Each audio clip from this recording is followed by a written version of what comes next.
നാളെ Valentine's day ആണ്. എല്ലാവർക്കും ഒരു നല്ല സ്പെഷ്യലായിട്ട് ഒരു പുഡിങ്ങോ അല്ലെങ്കിൽ എന്തെങ്കിലും ഒന്ന് ഉണ്ടാക്കണമെന്ന് തോന്നിയാൽ നമുക്ക് ഈസി ആയിട്ട് ഒരു പുഡിങ് ഉണ്ടാക്കാം. കുട്ടികൾക്കായാലും അത് ഉണ്ടാക്കാൻ പറ്റുന്ന ഒരു റെസിപ്പിയാണ് ഞാൻ ഇന്ന് കാണിക്കുന്നത്. ഒരു സ്ട്രോബെറി പുഡിങ്ങാണ്. സ്ട്രോബെറി ഇല്ലെങ്കിലും നമുക്ക് ആ ഫ്ലേവറിൽ നല്ല ഒരു കളർഫുൾ ആയിട്ടുള്ളൊരു പുഡിങ് ഉണ്ടാക്കാൻ പറ്റും. അപ്പോൾ എല്ലാവരും ട്രൈ ചെയ്ത് നോക്കണം. ഇതിന് വേണ്ടത് ഒരു പാക്കറ്റ് ജെല്ലിയും പിന്നെ ഒരു കുറച്ച് ക്രീമും മതി. ഒരു ഫ്രഷ് ക്രീമോ അല്ലെങ്കിൽ വിപ്പിംഗ് ക്രീമോ ഏത് നിങ്ങൾക്ക് കിട്ടുന്നോ അത് നിങ്ങൾക്ക് യൂസ് ചെയ്യാം. വേണമെങ്കിൽ കുറച്ച് കണ്ടൻസ്ഡ് മിൽക്ക് ചേർക്കാം, അതല്ലെങ്കിൽ പഞ്ചസാര ചേർത്താലും മതി. അപ്പോൾ നമുക്ക് എങ്ങനെയാണ് ഇത് ഉണ്ടാക്കുന്നതെന്ന് നോക്കാം. അപ്പോൾ ഫസ്റ്റ് സ്റ്റെപ്പ് എന്ന് പറയുന്നത് ആദ്യം നമ്മൾ ജെല്ലി ഉണ്ടാക്കണം. ജെല്ലി ഞാൻ സ്ട്രോബെറി ഫ്ലേവേർഡ് ജെല്ലിയാണ്.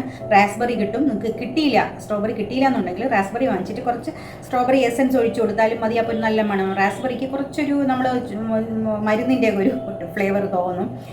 പിന്നെ നിങ്ങൾക്ക് വേണമെങ്കിൽ പൈനാപ്പിൾ ഫ്ലേവറിൽ നിങ്ങൾക്ക് ഉണ്ടാക്കാം. പൈനാപ്പിൾ ഫ്ലേവറിൽ ഉണ്ടാക്കുന്നവർക്ക് പൈനാപ്പിൾ ജെല്ലി വാങ്ങിയിട്ട് അതിൽ പിന്നെ പൈനാപ്പിൾ ക്രഷോ എന്തെങ്കിലും ചേർക്കാം.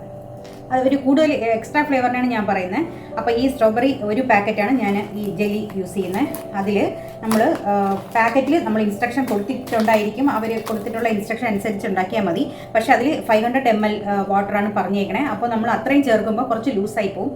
അപ്പോൾ അതിൽ നമ്മൾ ചേർക്കേണ്ടത് ഒരു 500 ചേർക്കാണ്ട് അതിൻ്റെ ഒരു കുറച്ചിട്ട് നമ്മൾ ചേർത്താൽ കണക്കായിരിക്കും. ഈ ജെലാറ്റിൻ ജെല്ലി നമുക്ക് പൊട്ടിച്ച് ഈ പാക്കറ്റ് കപ്പിലേക്ക് ഇട്ട് കൊടുക്കാം. ഈ പാക്കറ്റിനകത്ത് തന്നെ ഒരു കുഞ്ഞു പാക്കറ്റ് കൂടി ഉണ്ടായിരിക്കും. അതിനെയും കൂടി പൊട്ടിച്ച് ഇട്ട് കൊടുക്കാം.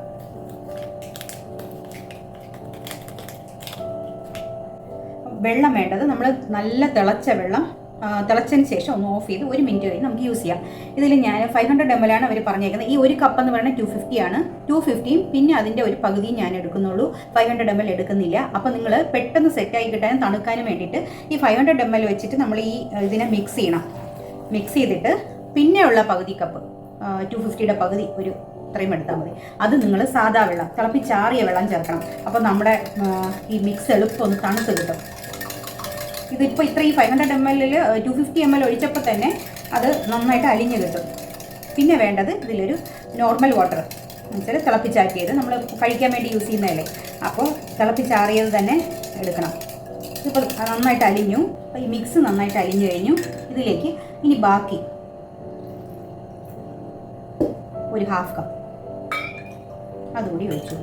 അപ്പോൾ നമ്മുടെ ഈ മിക്സ് എളുപ്പം ഒന്ന് തണുത്ത് കിട്ടും. പിന്നെ ഒരു ഫാനിൻ്റെ അടിയിൽ വെച്ചെങ്ങാനും നന്നായിട്ട് തണുത്ത് കഴിഞ്ഞ ശേഷം നമ്മളൊരു ഇങ്ങനെ തന്നെ വെച്ചാൽ മതി. നമ്മളിങ്ങനെ കഴിക്കുന്നില്ല. അപ്പോൾ ഇങ്ങനെ എടുത്തിട്ട് അങ്ങനെ ഫ്രിഡ്ജിൽ വെച്ചാലും മതി. എന്നിട്ട് നന്നായിട്ട് കട്ടിയായി കഴിയുമ്പോൾ എടുത്തിട്ട് വേണം ബാക്കി ചെയ്യാനായിട്ട്. അപ്പോൾ ഞാനിത് ഫ്രീസറിലോട്ട് വയ്ക്കുകയാണ്. എളുപ്പം സെറ്റായി കിട്ടാൻ വേണ്ടി ഞാനിതൊന്ന് അടച്ചിട്ട് ഫ്രീസറിൽ വയ്ക്കുകയാണ്. അടച്ച് തന്നെ വയ്ക്കണം. കാരണം എന്തെങ്കിലും ഒരു ഫ്ലേവർ ഫ്രീസറിൽ നിന്ന് എന്തെങ്കിലും മണം വന്നാലോ, അതുകൊണ്ട് അടച്ച് തന്നെ വയ്ക്കണം. ഇനി നമുക്ക് അതിൻ്റെ ക്രീം ഒന്ന് ബീറ്റ് ചെയ്തെടുക്കാം. ഞാൻ ജെല്ലി കട്ട് ചെയ്യാൻ വച്ചു. ഒരുപാട് കട്ടിയാവേണ്ട, നമുക്ക് ഇതിൽ കൂടെ മിക്സ് ചെയ്യേണ്ടതാണ്.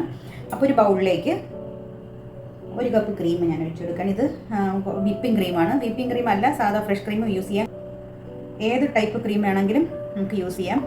കാരണം ഇത് നമുക്ക് വിപ്പ് ചെയ്യേണ്ട ആവശ്യമില്ല. വെറുതെ ഒന്ന് ബീറ്റ് ചെയ്ത് മിക്സ് ചെയ്താൽ മതി.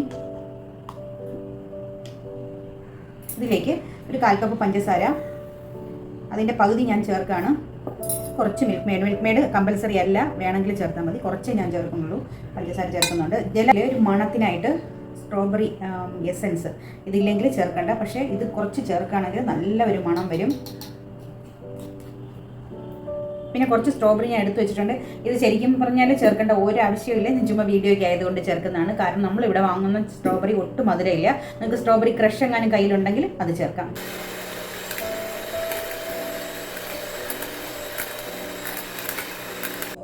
ഇനി ബാക്കിയുള്ള പഞ്ചസാരയും കൂടെ ഞാൻ ചേർക്കുന്നു.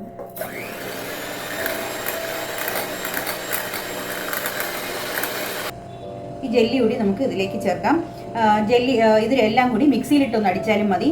ഇങ്ങനെ ബീറ്റർ വെച്ച് അടിക്കണമെന്നില്ല. ഒന്ന് ചെറുതായിട്ട് കട്ടിയായി തുടങ്ങി.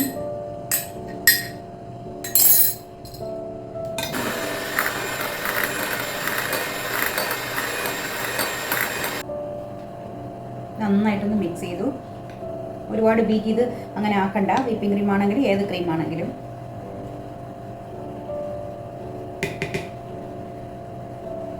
ഇതിനെ ഇങ്ങനെ തന്നെ വെച്ച് നമുക്ക് വേണമെങ്കിൽ സെറ്റ് ചെയ്തെടുക്കാം. അതല്ലെങ്കിൽ ഏതെങ്കിലും ബൗളിൽ ഒഴിച്ച് ഭംഗിയിൽ നല്ല ഡെക്കറേറ്റ് ചെയ്ത് വെച്ചും ഒക്കെ ആക്കാം. പക്ഷേ തണുത്ത ശേഷം അതിൻ്റെ പുറത്ത് ഡെക്കറേഷൻ പറ്റൂ. ഇതിനെ ഈ ബൗളിലേക്ക് ഒഴിച്ചു കൊടുക്കാം.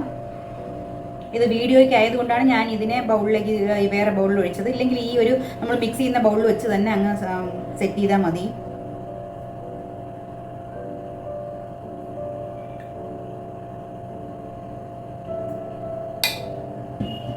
ഈ സ്ട്രോബെറി കുറച്ച് ഇതിൻ്റെ പുറത്തല്ല ഇതിനകത്തേക്ക് പോവും. അകത്തിങ്ങനെ കട്ട് ചെയ്യുമ്പോൾ അത് ഇടയ്ക്കിടയ്ക്ക് കാണും. പക്ഷേ ഇതിൽ കുറച്ച് പുളിയുണ്ട്, അതുകൊണ്ട് അത് ഞാൻ അധികം ചേർക്കണില്ല. ഇനി കവർ ചെയ്തിട്ട് 1 മണിക്കൂർ ഫ്രീസറിൽ അതല്ലെങ്കിൽ ഫ്രിഡ്ജിൽ 2 മണിക്കൂർ വയ്ക്കുമ്പോൾ ഇത് സെറ്റായി കിട്ടും. ബാക്കി ഒന്ന് മിക്സിൽ ഈ സ്ട്രോബെറി ഇട്ട് കഴിച്ചാൽ നല്ല ടേസ്റ്റാണ്. ഈ മിക്സിനകത്ത് ഇതിനെ എടുത്ത് മിക്സ് നല്ല ടേസ്റ്റാണ്. അപ്പോൾ നമ്മുടെ സ്ട്രോബെറി പുഡിംഗ് റെഡിയായി. എല്ലാവരും ട്രൈ ചെയ്ത് നോക്കണം. നല്ല ക്രീമി ആയിട്ട് ഐസ്ക്രീം മാതിരിയാണ് ഇരിക്കുന്നത്.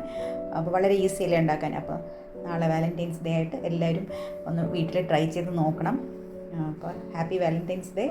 അടുത്ത നല്ലൊരു വീഡിയോയുമായി കാണാം. ബൈ.